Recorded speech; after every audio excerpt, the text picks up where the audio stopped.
All right, y'all, we are back and with another video, but this time we're going to be showing kind of full day of eating and training. So for breakfast, I started out with 4 eggs and some sausage, and what you didn't see was some oatmeal. And then for lunch, I had some steak and rice. Usually I'll have like vegetables with it, but kind of forgot about that day, and usually I'll have like some mixed vegetables for lunch. And put some chili sauce like you saw there over it. But yeah, I always warm up before, which is what you're seeing here. Do some lower body stretches. And honestly, for these, I don't even hold them for like 20. I don't even hold them for 20 seconds. I hold them more like 10, maybe a little over 10 seconds. But that's pretty much it. Just getting the lower body nice and loose, so when I go to use leg drive, it's I won't cramp or anything like that. Just getting the hamstrings nice and stretched and loose. That's another thing, is my warm-up. I don't really have to go on like a bike or a treadmill to like get the blood flowing or anything, because usually I walk here. I walk to the gym.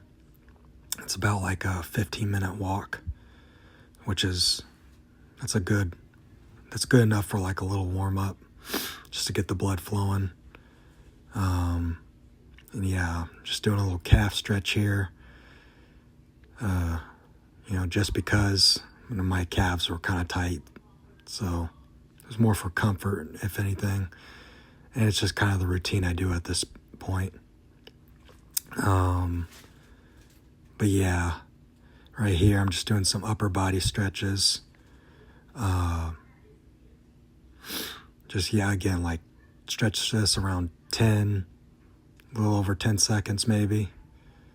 Maybe even you don't even have to do 10 necessarily, just do enough to where you feel nice and loose, but you don't like overstretch or anything, because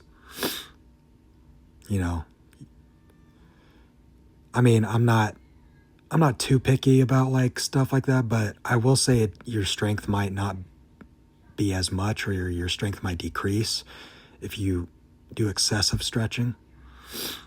I think just do enough stretching to where you get nice and loose and be warmed up enough for the workout. And yeah, as you saw there, I was warming up, or I was stretching my lats, But and then here we're just doing, I think these are like called shoulder dislocations. I don't know why it's called shoulder dislocations, but I'll just have to, I guess we'll just go with it. Just do like 10 of these, 10 to 20 of them, really get warmed up and kind of get your shoulders ready, and then go right into some band pull-aparts. I kind of do these rapidly. Just really get some blood pumping in my rear delts and then my upper back. And then right here, I always start with the bar, no matter how strong you are. It really helps with form and technique. I do like 20, 30 reps with the bar at this point, just to feel something, But and then I'll throw a plate on. And then I think I did like 14 reps. I probably did a little too much. Normally I'd probably do like 5 to 8 reps with a plate. Maybe 10, still kind of pushing it. I think it's not necessary to get nice and warmed up. But I guess it just felt necessary at that point, and it kind of slipped my mind. And I just was cranking out reps at that point. But I threw on 2 plates, or 225, or 102 kilos or kilograms for people that use that kind of math. For any of you watching that are not in America, you're in another country, there you go, I gave you the kilograms. I'm such a nice guy. Anyways, just Don't have to go crazy on reps, just enough to get the form and technique down. And then I went to a top set with 275 here. I almost got 7 reps. That would have been a new rep PR. Yeah, there's 6 reps. And then, yeah, I kind of just clipped the rack on the left side, and I couldn't quite get it onto that other side of the rack. So it's all good though. So 6.5 reps with 275, I guess. And yeah, this is gonna be like a full push day, because right now I'm gonna be doing push pull legs upper lower split kinda. And today is at the time of making this video was Monday, so that's a push day for me, which is chest, shoulders, and triceps. And right here I'm just doing, dropped down to 240 pounds and did sets of 3. I think I ended up doing like 3 sets of 3. Just make sure with these sets, you know, leave some reps in the tank. You can't really take these to failure right off the bat. You can probably like save that for the last set, I'd say. For the last set, you can go all out, or you could remain at 3 reps. I personally like to just rep it out on the last set. Like I'll do some sets of 3 or 5 with a certain weight, and then on the last set, I'll just go to absolute failure. And if I do that without a spotter, if you're going to do any of this without a spotter, just make sure you have the safety pin set like high enough. Not so high that you hit the pins, but not too low to where you're putting your life in danger pretty much. Yeah, it's not, I'm kind of smirking and giggling at that, but at the same time, it's not really a joke. I mean, that stuff really does happen. You know, I haven't made that many smart choices. Like, not all the choices I've made in the gym have been the smartest, but all I can say is I'm getting better and I'm progressing, and I'm getting smarter, I guess, over time in the gym. But yeah, right here I'm doing some incline pressing, incline dumbbell press. Started out with like 90 pound dumbbells, and just, I think I got like 10 here.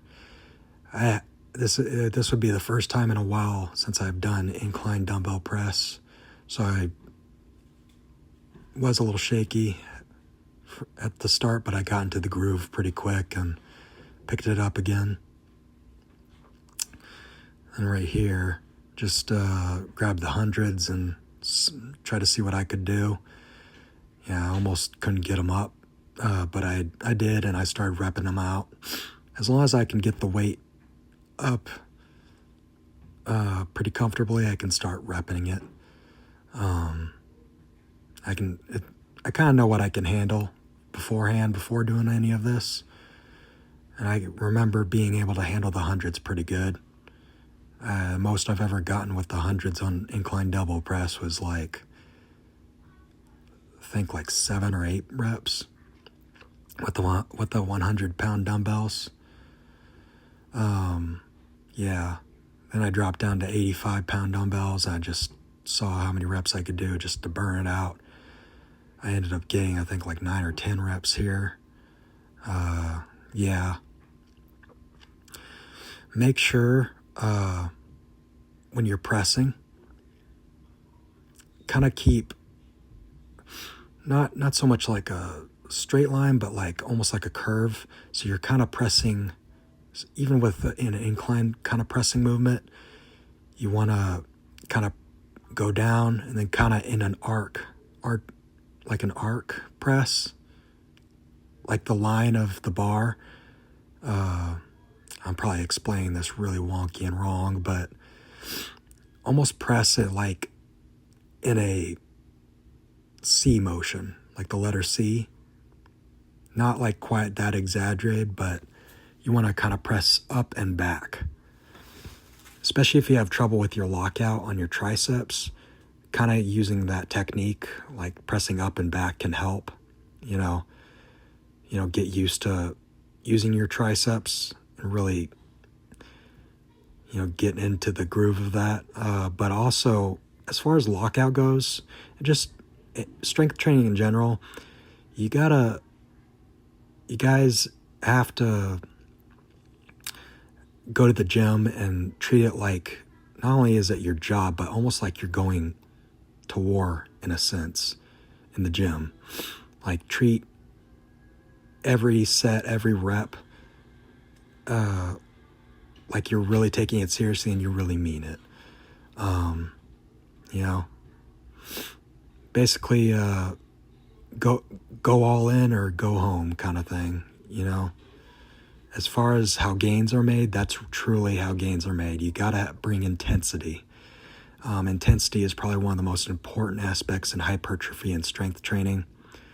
If you don't put some intensity into every set and rep, you're probably gonna have more trouble growing. Not saying you can't grow without it, but as far as what's the best for muscle growth, it's gonna come down to intensity and then volume and kind of frequency are kind of the main things, but intensity being number one. Bring the intensity,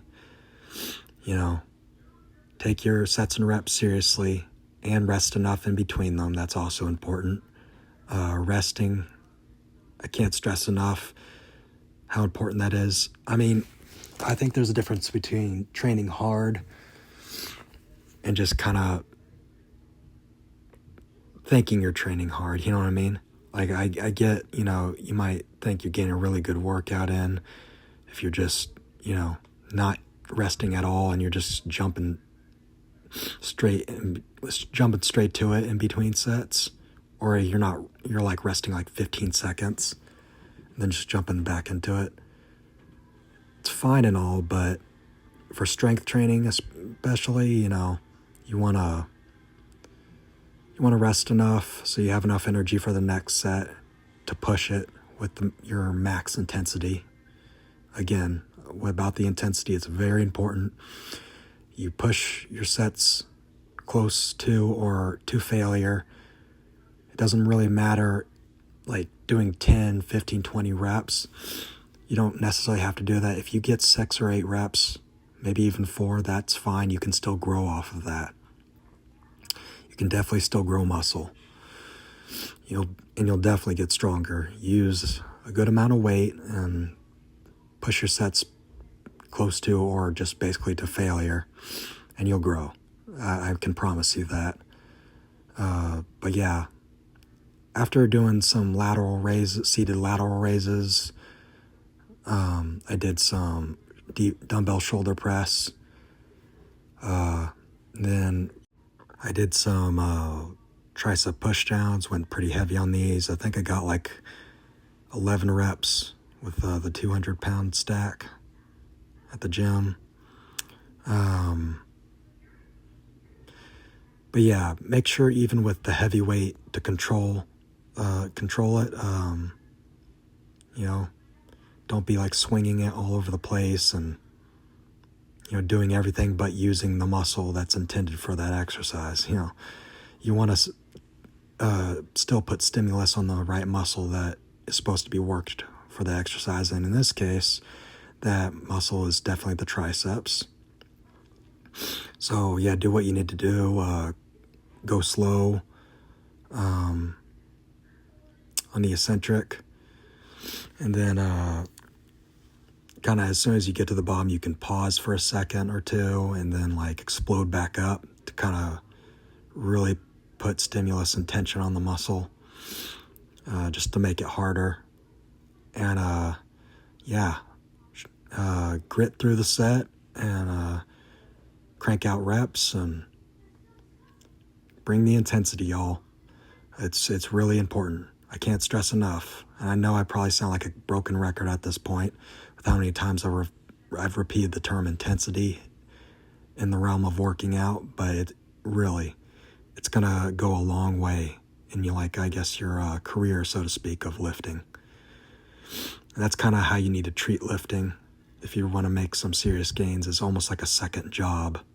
Or if that's, you know, like for you working class people, even if you do like hard labor, like I used to do construction, I still would hit the gym the same as I do it now. I would just hit it real hard and then go home and eat and sleep and recover. But yeah, for the last exercise in this push day, did some lying down dumbbell tricep extensions. Try to keep pretty strict form on these. Just bring them kind of close to the sides of the head. Kind of let the dumbbell touch your shoulders and then explode back up. Kind of slight before you completely lower the weight, slightly bend your elbows and then kind of bring it down to kind of the sides of your head. That way you can really get max tricep activation and really just feel the burn on these. I did, I think, like 2 sets here. Every other exercise I did like 3 sets, and then the last exercise, or the second tricep exercise of this workout, I did 2 sets. I started out with 35s. I did like 10 there, I think, and then dropped down to 20-pound dumbbells and just cranked these out for 20 reps. Again, just kind of controlling the weight, pausing at the bottom if needed, and then, yeah, exploding back up and really bringing the heat, so to speak. I'm trying not to say intensity anymore, but yep, it's important. Every set, every rep, bring it. And as far as the frequency of how much you work out, I do like 2 forms of bench pressing, whether that's a push day and then an upper body day or just 2 upper body days.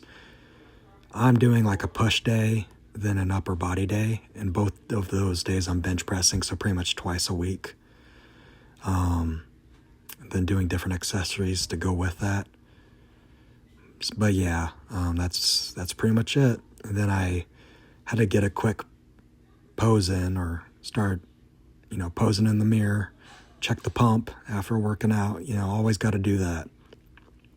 Every gym bro and gym rat knows you gotta check some progress in your physique every now and then too. No matter what you're doing, gotta get a quick flex in, or flex off, or whatever. Anyways, yeah, I'm still sitting around like 98 kilograms of body weight. And right here, I had a full half gallon of milk after the workout as kind of like my protein or post-workout shake. Then for dinner, I had like some rice, chicken, and peppers and other veggies on the side. But yeah, that was it. All right, y'all, that's going to be it for this video. Hope you liked it. If you did, leave a like, hit that subscribe button, click the notification bell so you don't miss another one of these videos. And yeah, I'm out, y'all. Peace.